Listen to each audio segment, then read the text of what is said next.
প্রিয় দর্শক, আসসালামু আলাইকুম।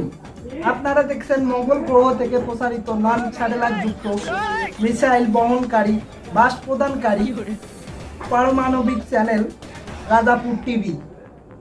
এখন আমি আছি আপনাদের সঙ্গে সকির আলী খান ওরফে খান বাহাদুর টয়লেট খান।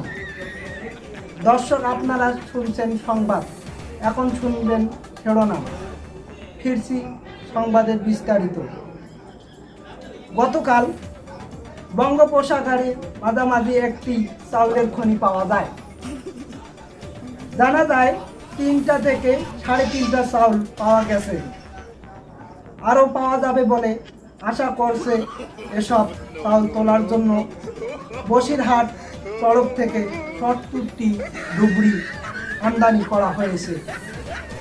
আমাদের কুদ্দুস আলী বলেন, এসব চাউল ভারত থেকে পরে ভারতের অভাব অনাটন বেড়ে যাবে, তার জন্য এসব চাউল বিদেশে পাঠাবে বলে 4টি পোস্টার জাহাজ খাল কাটা ব্রিজ ঘষাঘষি করছে।